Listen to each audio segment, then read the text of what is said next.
Welcome to the Elusive frame.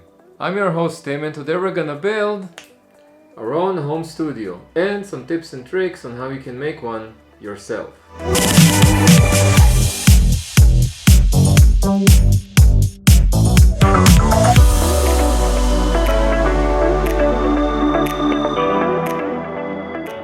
What is a studio? At first you're probably thinking about fancy lights and cool cameras, lots of equipment laying around, but in fact a studio is a place where an artist creates. So, any place you've used so far to film yourself in can be called a studio. It can be a bedroom, an attic, even a closet. You can even use a room that you use day to day and just place things specifically when you're shooting yourself and put everything back when you finish. And the most important thing here is that you don't need anything fancy. You don't even need to buy anything new. Everything I used in this setup, I used in my previous room. I just arranged it a bit differently and more strategically. And I'll share my tips and tricks in this video on how to do that. I'll also share my gear, so you'll see that you don't need a whole lot of money to create your own home studio. Now we'll take it back to Tim from the past to see how everything was built. I'm back here.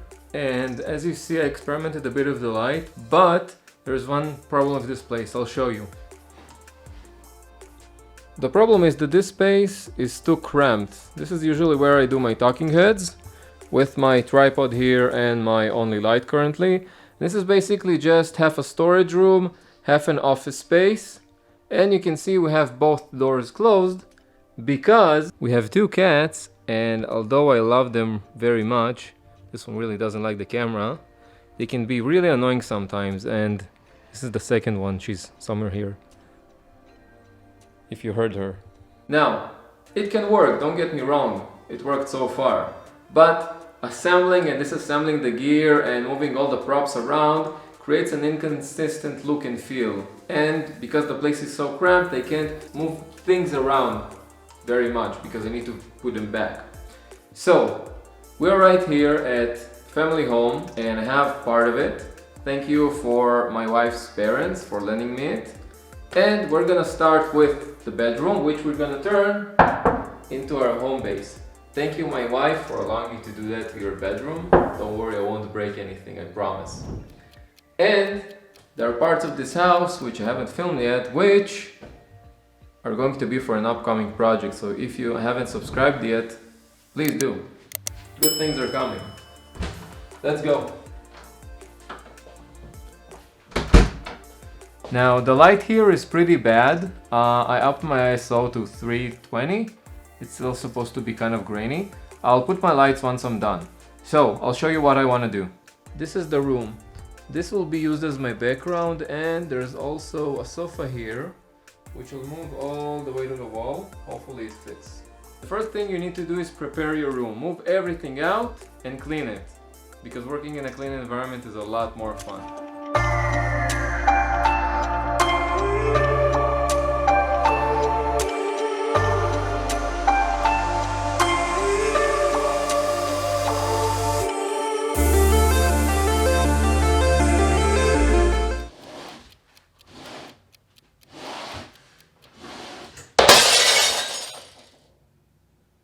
Crap.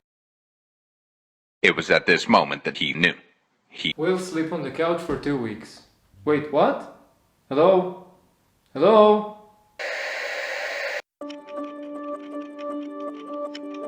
Let's start with the setup. And the most important thing here is this desk. And it doesn't just look cool because every other YouTuber has a desk. It's very practical. Let me explain. In my previous videos, when I was doing a talking head, I would have my hands beside my body because I didn't have a desk, and from time to time when I drew a point like I'm doing right now, I would take my hands into the frame and then I'll take them out of the frame, and it was a bit jarring to see my hands appear and disappear every time. It was kind of awkward. So with a desk, your hands are always in frame and you can use them without any awkwardness of them appearing out of nowhere. Also, you can place gear or product here or just about anything, like this lens cap for example, which actually doesn't roll, and it's just more comfortable to place my hands and talk to the camera instead of sitting on the edge of a sofa and suffering. The next important thing is our background. At first you'll notice that the sofa is now behind me instead of being behind the camera. And I did that for two reasons. First, because I needed place for my camera, which the sofa didn't allow for. And the background behind me is very bright. It's actually half white, half green, and it's very distracting.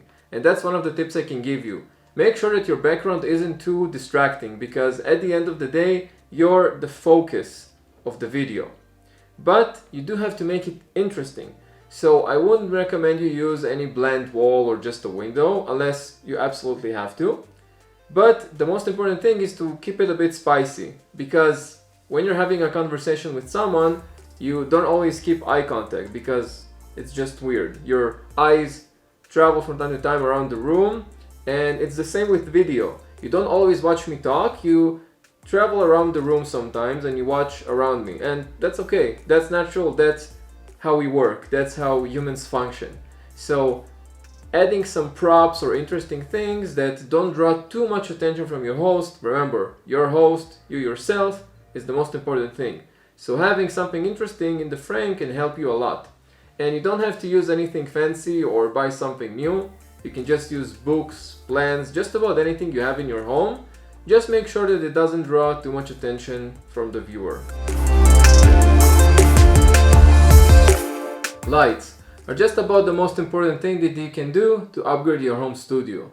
Now, you could use a window and the daylight as your light source, but then you're tied to the night and day cycle or to every noise outside because the window is very close to the outside.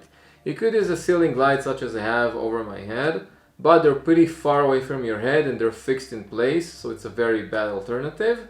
And the last option you have is actually a lamp light, but as you see, what is bright to our eyes is very dim for our cameras.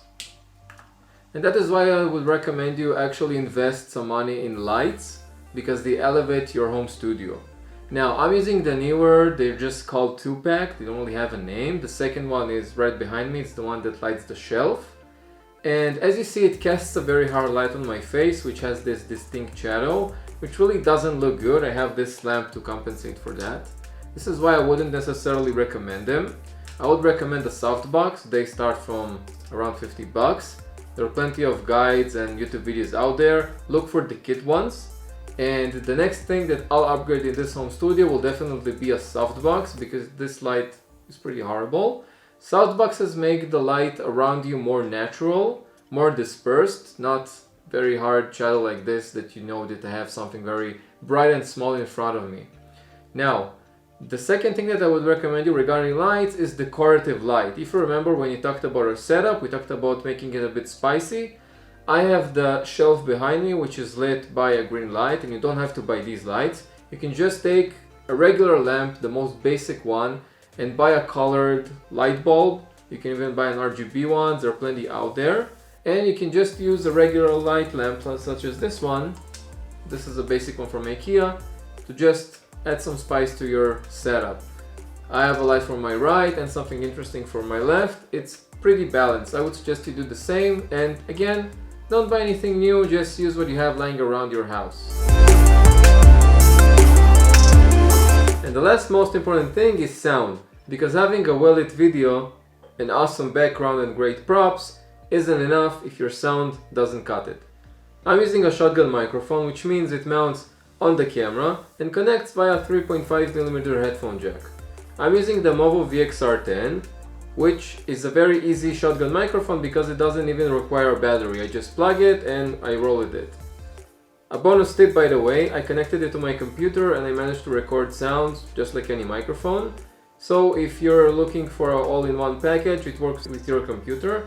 I'm not sure about other microphones, so you can check it, but you can also save yourself some money. If you're doing a lot of voiceovers, you might not even need a dedicated microphone.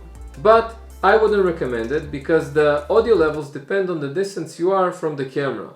So if, for example, I'm shooting this video right now and I'm going to another location and I have the camera closer to me, the audio levels would be higher, which means that when I'm editing this video, I would need to adjust the audio levels to be at the same level, which can be very tiring if you have a lot of clips from different places. Which is why I would recommend you actually buy a lavalier mic. And I'm not talking about a wireless one because these are expensive. Just buy a wired one, and there are plenty of reviews out there on YouTube. A lavalier mic is a small microphone that usually has a small clip which can connect to the collar of your shirt, and you can also wear it from the inside if you don't really want people to see it. On the other side, it has a 3.5mm headphone jack which connects directly to your camera. The advantage is that you can move around the room, be at different distances from the camera or even with your back to the camera, and the audio levels will always remain the same. I would recommend buying one with a longer cord, which allows you more maneuverability and more movement. And they come pretty cheap. Just look out reviews on YouTube, there are plenty out there. I'm thinking of buying the Boya by M1, which is a very good candidate, a lot of people recommend it, but you're free to roam YouTube and make your own decision on different reviews. You'll notice that I didn't talk about image quality, and that's because the quality of our smartphones and cameras has gotten really good over the years. Actually, part of the footage here was shot on my phone, which is kind of funny that I'm starting a photography and filmmaking channel and using my phone part of the time. In any way, if you have great lighting and an awesome microphone, you're set. If you have extra cash laying around, don't put it on your home studio if you don't have a camera yet. Just go out and buy one. And a small disclaimer, what I've built here didn't take 5 minutes. I've been here 3 to 4 times until I was satisfied with the result. I moved the sofa to the left, to the right, I moved the desk to the left, to the right, I had another desk here. It was an entire mess that I didn't want to shoot because it was pointless for this video. But take in mind that setting up your home studio might take time. Be patient, it's okay, it's a process, and eventually it evolves with you. So, I've been Tim, and this is the Elusive Frame. I've really enjoyed making this video, so if you liked it, put a like, subscribe for more content because more awesome content is about to come. We have a home studio now, I don't have to break my head every time I just want to set up something to talk. So subscribe and click the notification bell so you'll be notified of new videos. I've been Tim, and you go out there and you make your own home studio. Good luck.